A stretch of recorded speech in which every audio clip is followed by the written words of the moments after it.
Assalamualaikum warahmatullahi wabarakatuh. Alhamdulillahi wa bihi nasta'in wa ala umuri dunya waddin wa salatu wassalamu ala asyrafil anbiya'i wal mursalin wa ala alihi wa sahbihi ajma'in. Pertama-tama marilah sama-sama kita panjatkan puji dan puja kehadirat Allah Subhanahu wa taala yang mana oleh Allah telah memberikan kita kesempatan dan kesehatan kepada kita bersama, sehingga pada hari ini kita sudah bisa melanjutkan kegiatan kita, yaitu diseminasi disiplin positif di lingkungan sekolah, yaitu SD Negeri 1 Indrajaya. Salawat dan salam tidak lupa pula kita sanjung sajikan ke pangkuan Nabi besar Muhammad sallallahu alaihi wasallam yang telah membawa kita, yang telah merubah pola pikir manusia dari pola pikir jahiliyah menjadi pola pikir yang Islamiyah, sehingga kita dapat merasakan indahnya kebersamaan di dalam agama Islam ini, dan semoga di akhirat nanti kita mendapatkan syafaat dari Rasulullah sallallahu alaihi wasallam. Amin ya rabbal alamin. Yang saya hormati Ibu Kepala Sekolah yang telah memberi banyak dukungan kepada kami sehingga kami berada pada titik di mana kami hari ini bisa menyampaikan informasi yang telah kami dapatkan dari pendidikan guru penggerak yang sedang kami jalani saat ini. Terima kasih kepada Bapak Ibu yang sudah berhadir di sini, sudah mau meluangkan waktunya sedikit untuk hadir di sini Bapak Ibu, dan sudah seharusnya Bapak Ibu berada di rumah masing-masing bersama keluarga, tetapi pada hari ini mau meluangkan waktunya untuk melanjutkan kegiatan kita pada hari ini. Sebelum kita melanjutkan acara, marilah sama-sama kita berdoa membacakan surah Al-Fatihah, yaitu di sini kami berdua dengan setelah tidak boleh lagi memberikan hadiah. Jadi bagaimana juga kita memberikan motivasi kepada anak-anak sebagai apresiasinya, boleh dengan cara terbuka saja. Di dalam kelas kan ada misalnya ada anak yang bisa menjawab segala pertanyaan yang kita berikan. Kemudian dia akan merasa bisa dan merasa ingin diakui. Jadi bagaimana juga kita mau meningkatkan motivasinya, ya memberikan aplaus misalnya, memberikan bintang, memberikan yang bisa meningkatkan kesadaran dia. Jadi tidak lagi mengharap saya nih dikasih hadiah nanti baru mau belajar. Nah, prestasi itu kayak kemarin kita di sini di SD Jaya ada beasiswa prestasi. Itu juga merupakan motivasi sebenarnya Bapak Ibu. Karena motivasi itu bisa lahir ada dua model motivasi itu. Ada lahir dari dalam diri si anak dan juga ada yang lahir dari luar. Yang dari luar itulah yang tadi iming-iming dari hadiah ataupun apresiasi yang berbentuk materi misalnya. Itu merupakan motivasi dari luar. Tapi kalau misalnya dari dalam, dia menyadari bahwa apa yang dia lakukan itu untuk kepentingan dia sendiri dan meyakini bahwa apa yang dilakukan itu untuk dirinya sendiri juga. Nah, kemudian nomor 3 Bapak Ibu, apakah Anda setuju jika setiap guru harus mampu memberikan solusi di atas setiap masalah yang dihadapi siswa? Bagaimana Bapak Ibu? Apakah Anda setuju jika setiap guru harus mampu memberikan solusi atas setiap masalah yang dihadapi siswa? Sangat setuju Bapak Ibu. Kita semua sebagai guru pasti harus bisa menyelesaikan setiap masalah yang dihadapi anak. Tidak tidak bisa menyelesaikan, kecuali ada masalah-masalah yang besar, itu pun harus kita selesaikan. Bagaimana caranya? Kita berkolaborasi, kita bertanya kepada kepala sekolah, kita bertanya kepada guru-guru yang lebih pengalaman, kemudian baru kita selesaikan masalah itu juga dengan harus menggunakan segitiga restitusi. Segitiga restitusi itu apa Bapak Ibu? Kita baru mendengar Bapak Ibu, nanti akan dijelaskan lagi sama Bu Lia apa itu segitiga restitusi. Kemudian yang berikutnya, apakah Anda setuju guru berperan sebagai teman bagi siswa? Apakah setuju? Contohnya bagaimana Bapak Ibu? Misalnya anak-anak lagi bermain, kita ikut bermain juga. Kita ikut bermain juga Bapak Ibu. Bukan bermain ganda loh. Kita mengikuti dunia mereka. Ya, kita mengikuti dunia mereka. Ada saatnya, ada masanya Bapak Ibu. Ada masanya. Kalau misalnya di SD itu mungkin lebih kepada kita di kelas 1 ya Bapak Ibu ya. Kelas rendah biasanya kita lebih mengikuti alur mereka. Kalau misalnya kelas 4, kelas 5, kelas 6 itu anak-anak sudah agak tidak patuh sedikit. Sudah ada banyak sikap-sikapnya yang melanggar. Mungkin ditingkatkan lagi untuk apa yang harus kita lakukan untuk mencapai disiplin positif ini Bapak Ibu. Kemudian, nah bagaimana cara kita melakukan disiplin positif itu? Sesuai dengan filosofi Ki Hajar Dewantara Bapak Ibu. Filosofi Ki Hajar Dewantara itu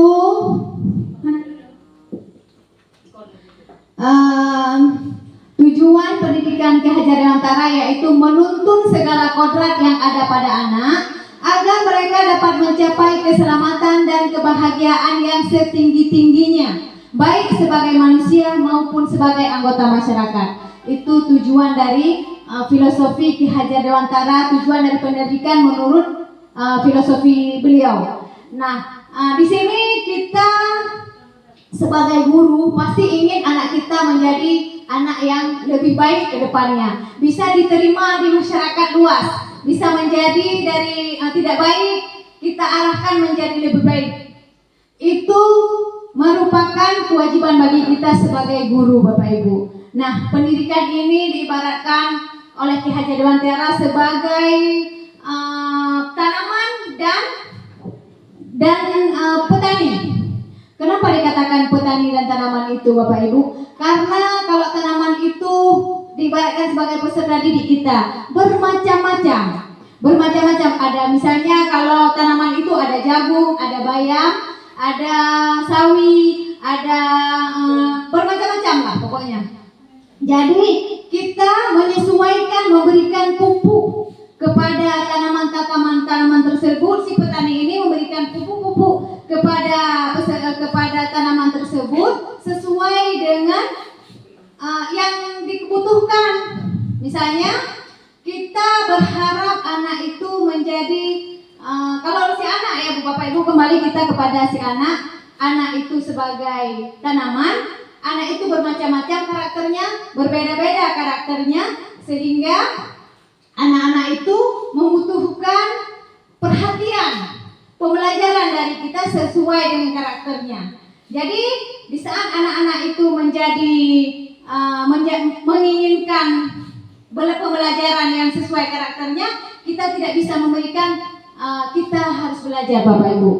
Saatnya kita merubah. Kemarin mungkin kita tidak mampu, tapi sekarang karena sudah di launching kurikulum Merdeka, maka kita harus belajar. Mau tidak mau kita harus mengikuti arus Bapak Ibu. Nah, di saat anak-anak itu misalnya jagung membutuhkan air yang sedemikian banyaknya, tidak bisa kita memberikan air itu kepada si jagung ini lebih banyak. Ataupun kita menginginkan peserta didik itu kita ingin dia menjadi dokter, tetapi keinginannya bukan menjadi dokter, tapi dia sesuai dengan cita-cita ataupun hobinya, kita arahkan ke situ Bapak Ibu.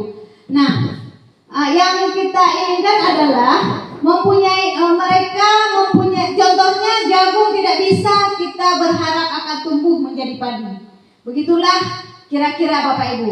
Tetapi yang harus kita lakukan adalah membimbing siswa untuk menjadi lebih baik di masa depan sesuai yang diharapkan masyarakat dan mempunyai karakter berprofil pelajar Pancasila. Profil pelajar Pancasila itu ada 6 dimensi Bapak Ibu. Yang pertama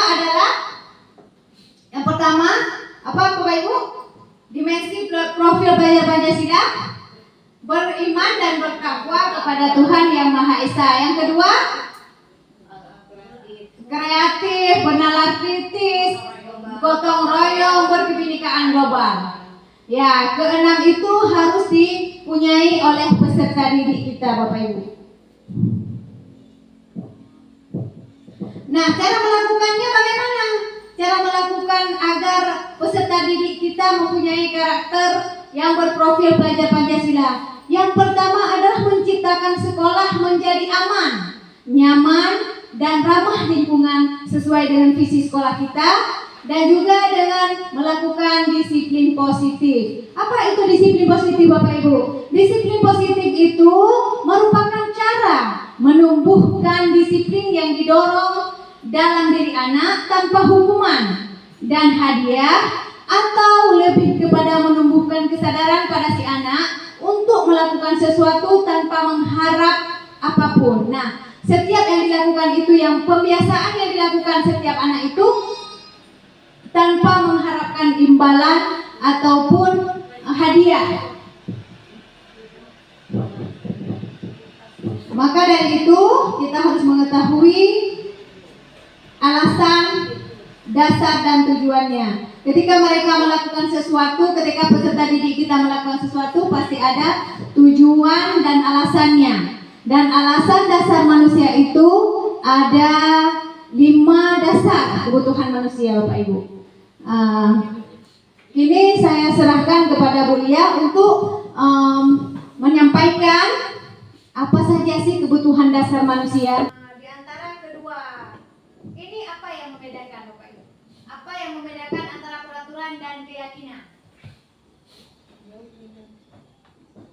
Ini kan, kalau misalnya peraturan lebih kepada kalau keyakinan kelas lebih kepada nilai-nilai yang ada dalam peraturan itu memerintah. Iya, kalau peraturan itu lebih memerintah, kalau misalnya keyakinan kelas lebih kepada nilai-nilai yang terkandung di dalam kata-kata itu.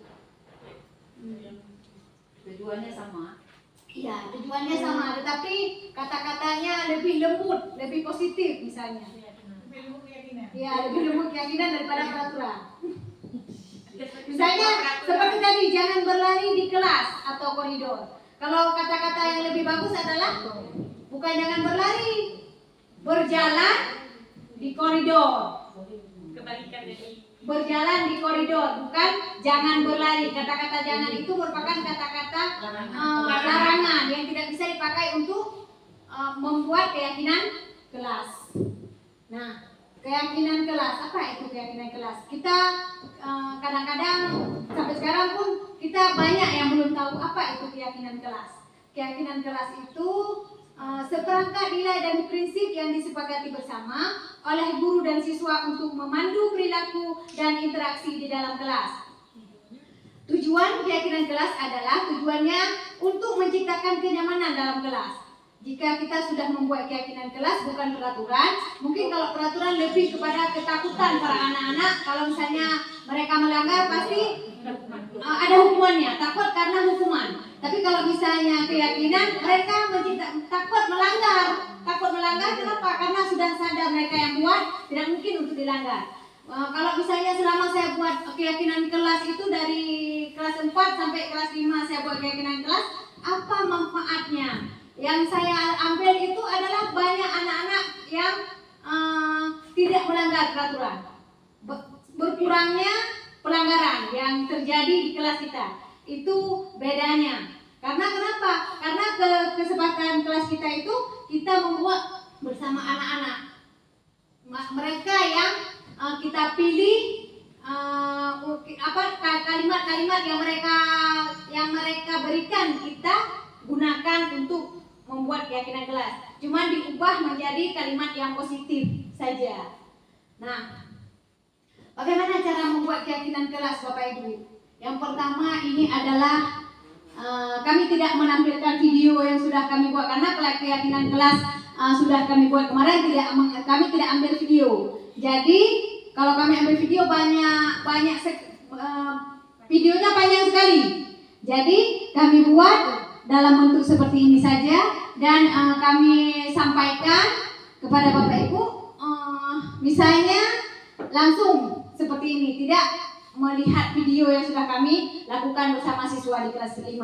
Kemudian yang pertama apa Bapak Ibu yang harus kita lakukan untuk membuat keyakinan kelas? Curah pendapat. Kita berinteraksi dengan siswa untuk membuat keyakinan kelas. Apa saja sih yang harus kita lakukan? Apa saja sih peraturan-peraturan yang harus kita buat dalam kelas bersama siswa? Tidak, kalau sekarang yang kita buat ada, tetapi langsung kita ambil dari Canva misalnya. Ada contoh langsung kita print, langsung kita tempelkan. Ya kan begitu Bapak Ibu kan? Kemarin saya juga seperti itu, tapi setelah saya belajar di sini, saya baru tahu bagaimana sebenarnya membuat keyakinan itu dengan bagus, dengan baik, dengan benar. Misalnya kita curah pendapat, yang pertama tadi yaitu berinteraksi dengan siswa, berkolaborasi dengan siswa. Apa sih yang nggak boleh kita lakukan di kelas? Apa sih yang harus kita lakukan di kelas? Itu semua kita bersama anak-anak kita sepakati. Kemudian mencatat masukan, kita memberikan kesempatan kepada siswa untuk membuat mencurahkan mencatat masukan mereka, kita ambil semuanya, kita tulis misalnya di papan tulis. Apa saja, anak nggak masalah dia benar atau enggak, tetapi kita tulis semua. Misalnya satu orang kita suruh anak itu untuk memberikan satu pendapat, kadang-kadang lebih. Kalau saya yang buat kemarin itu di kelas 5, satu orang malah 3 yang buat, 3 pendapat. Jadi nanti bisa kita ambil yang mana, kita pilah-pilah yang mana yang bagusnya, ini masuk ke mana, ini masuk ke mana. Kita masukkan ke poin-poin yang ada di dalam keyakinan kelas yang sudah kita sepakati bersama nanti. Kemudian apalagi menyusun keyakinan kelas dengan kalimat yang positif. Ya pasti kalau misalnya anak-anak pasti nanti mereka mengatakan bagaimana cara membuat keyakinan kelas. Yuk apa saja yang tidak boleh dilakukan. Kita tanyakan sama anak, pasti mereka menjawab, Bu nggak boleh, dilarang ini, dilarang makan di kelas. Nah kita tulis saja, semua kita tulis.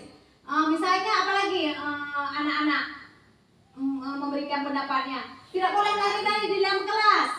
Nah, misalnya apa lagi?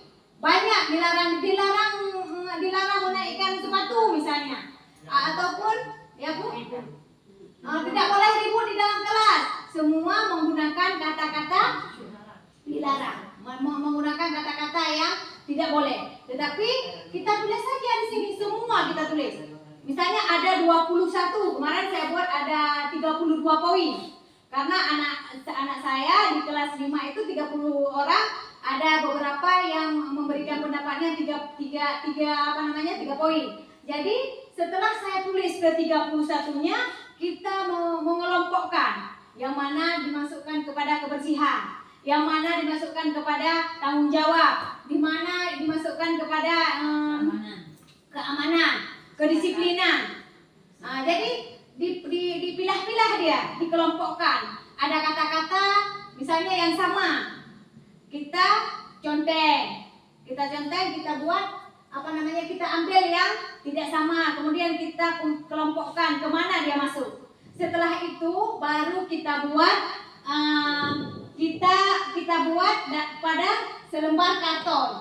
Kita buat bersama juga dengan anak, dengan kreativitas anak, kita minta pada anak untuk sama-sama membuat, saling membantu. Di situ ada nilai gotong royong Bapak Ibu, ada nilai kerjasamanya.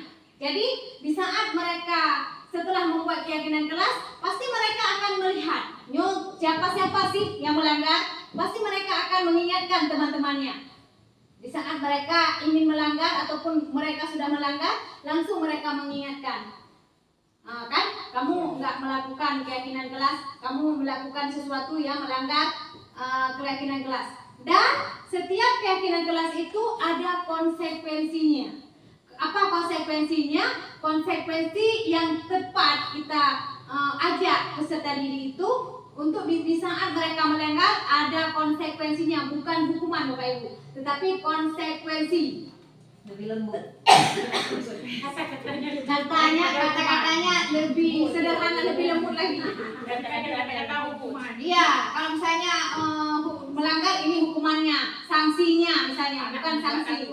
Iya, mereka akan takut, tetapi kalau misalnya konsekuensi, misalnya mereka mengambil punya temannya, mengambil barang temannya, apa konsekuensinya? Harus mengembalikan kembali dan meminta maaf. Nah, itu konsekuensinya. Dan apresiasinya apa sih yang harus kita berikan kepada anak? Jika anak itu tidak melanggar, misalnya ada anak datang tepat waktu selalu. Dan apa apresiasinya? Tidak boleh dengan hadiah ataupun materi lainnya. Misalnya kita kasih bintang, itu merupakan motivasi pada anak yang seperti kita lakukan biasanya. Kita sudah melakukannya Bapak Ibu, cuma kita tidak tahu apa itu konsekuensi, apa itu restitusi, kita belum tahu. Tapi pada hari ini mudah-mudahan apa yang kami sampaikan masuk sedikitnya, walaupun tidak banyak tapi sedikit, insya Allah masuk. Semoga masuk ke dalam pikiran kita, sudah ada gambarannya. Nah, yang keempat adalah tinjau ulang hasil kesepakatan tadi.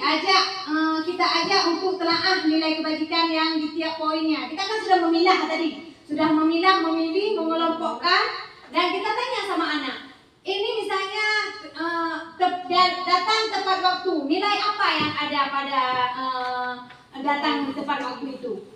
Kedisiplinan ataupun tanggung jawab itu anak akan mengingatnya selamanya Bapak Ibu. Kenapa? Karena nilai-nilai itulah yang harus kita terapkan, yang harus kita kuatkan pada si anak, agar mereka sadar dan menjalani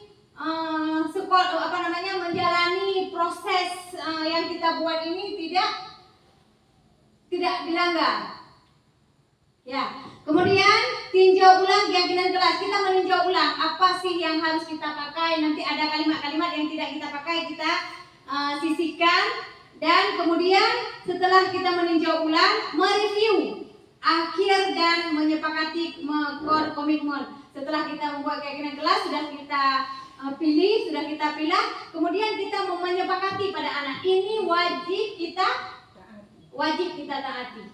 Tidak, kalau misalnya ada yang melanggar, pasti ada konsekuensi. Konsekuensi itu harus kita jelaskan kepada si anak. Apa saja misalnya? Kalau melanggar ini konsekuensinya. Apa hukumannya? Bukan hukuman sebenarnya, konsekuensi. Kembali lagi kepada konsekuensi. Nggak boleh lagi hukuman.